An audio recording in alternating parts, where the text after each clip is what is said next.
didn't have to. It stretches on for a number of years. We invade Canada again. It fails.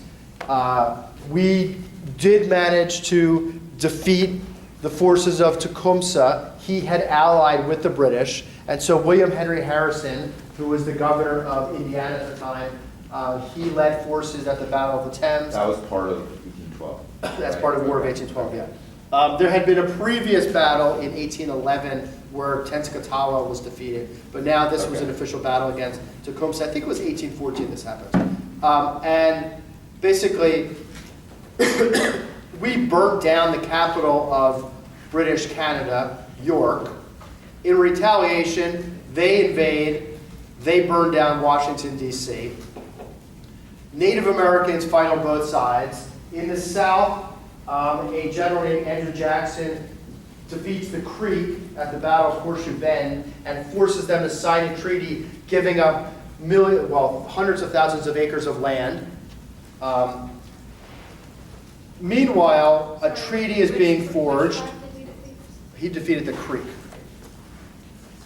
Technically, the Red Stick Creek. Meanwhile, a treaty is being formed with Great Britain to end the war, known as the Treaty of Ghent. It doesn't occur until late in 1815, right? 1815, is it? Where towards December, ultimately, they both decide to walk away from this war, nothing lost, nothing gained. However, word doesn't get back to either Great Britain forces or the Americans, and the British have been planning this big invasion of New Orleans.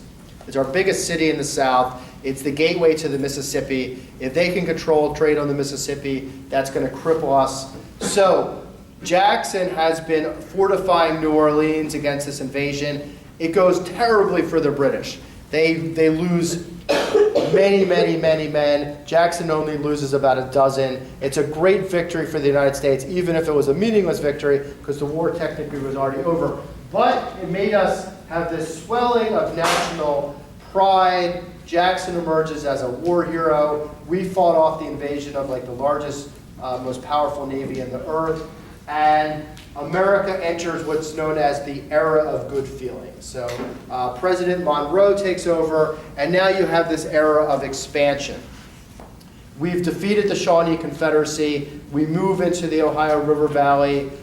We move it more further into the South. In the South, the economy has switched over to the production of cotton. Cotton has become very profitable, mainly because of the advent of the cotton gin in the 1790s. So the Southern economy is now based on plantation slavery and the development of cotton. There starts to be some rebellions. For example, 1800, Prosser Slave Rebellion in Virginia. All right, in these years following the war, there was a large expanse of industry. So this is when, in the 1820s, America first starts to industrialize. We're a little bit late. Britain had already done it before, but now, because of the War of 1812, we were forced to rely upon our own manufacturers for the first time. We weren't importing cheaply made things from Great Britain, so America starts building its first factories up in New England, mostly cotton mills and such. Some of them were run strictly by young women, like the Lowell mills, for example. We also hammer out a number of treaties with Great Britain. The Transcontinental Treaty setting the northern border, the Rush-Bagot Treaty. We also make an important treaty with Spain. Spain had controlled Florida, and there were conflicts between the border of Georgia and Florida, especially because a large number of slaves were escaping over, and the Seminole Indians were making raids and helping slaves escape. Jackson, in fact, after the War of 1812, had invaded Florida, pretty much took Western Florida control from the Spanish, had to give it back, but it showed that the Spanish were pretty weak, and so they make an arrangement that they would sell us Spanish Florida. So now we gain a new territory. That was Adams Jones. That was Adams. Adams Onis, yeah.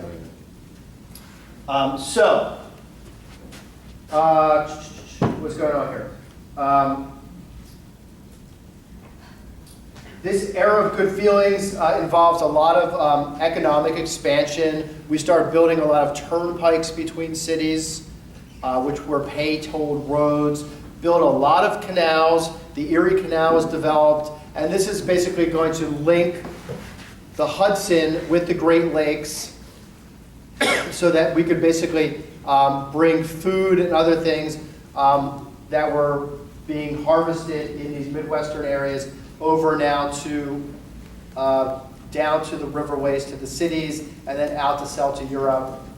So America is going through this great period of expansion. There's not a lot of tension between sections yet. In fact, the Missouri Compromise of 1820 settled a lot of that because as the South is starting to grow and depend more on slavery, the North has started to eliminate slavery by state constitution. And they start emancipating slaves in the North because they become less dependent on it. You have a lot of immigrant labor coming in. The Missouri Compromise settles problems for a while by balancing the number of free states and slave states. Maine becomes a free state in exchange for Missouri coming in as a slave state.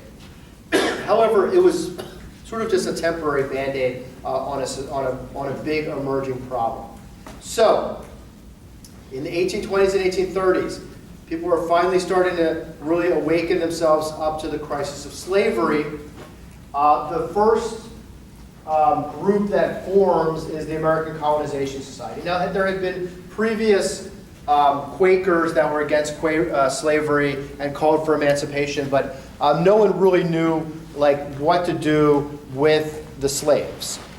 First of all, they were very expensive private property. Could you just take them from slave owners? Probably not. So the Colonization Society was formed with this idea of creating a colony for former slaves in Africa. It was funded, but it never really amounted to anything. It was kind of a racist idea of dealing with a problem easily, but there was no easy solution. What about Liberia? That wasn't Liberia, yeah. Oh, but it did happen. It happened, it just Successful. not a lot of people went over yet. All right. In 1823, as we're starting to become a little bit more strong, President Monroe issues a proclamation in a speech to Congress that becomes known as the Monroe Doctrine. And essentially, that's our foreign policy for the next 80 years. And what it is, it's a message to European countries. As more new nations are forming in Central and South America, we're wary that these small, weak republics are going to be gobbled up by other empires. Like maybe the French will come in or the British.